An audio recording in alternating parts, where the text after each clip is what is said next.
TikTok ကတကယ်ကြီးတွေက Indian လေးတွေမျှဝေပေးပါတော့ဒီဗီဒီယိုလေးနဲ့မျှဝေပေးလိုက်ပါတယ်ခုဗီဒီယိုမှာ Indian 5ခုမျှဝေပေးတော့မှာပထမ Indian တစ်ခုကတော့ဒီနေ့မှာတစ်ခါလောက်ပဲလုပ်ဖြစ်တဲ့အချိန်မျိုးမှာ once in a blue moon ဆိုတဲ့ Indian လေးကိုသုံးပါတယ်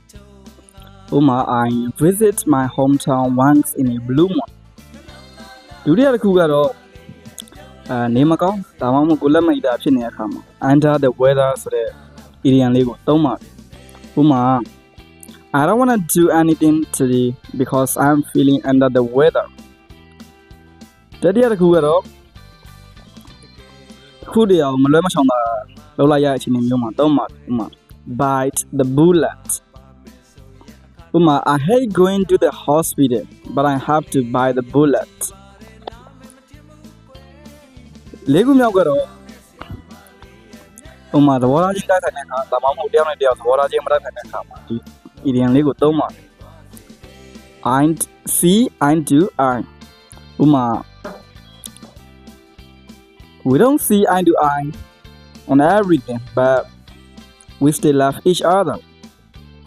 နောက်ဆုံး၅ခုမြောက်ကတော့လွယ်ပါတယ် easy ပဲလို့ပြောချင်တာครับ piece of cake ဆိုတဲ့စကားလုံးလေးသုံးပါတယ်ဥပမာ the English text was a piece of cake နောက်ထပ်ရောအင်္ဂလိပ်စာလေးနဲ့ပတ်သက်ပြီးတော့ဗာလေးတွေများသိချင်comment မှာရေးသွားခဲ့နော်နောက်ဗီဒီယိုတွေမှာမျှဝေပေးတော့မှာပါ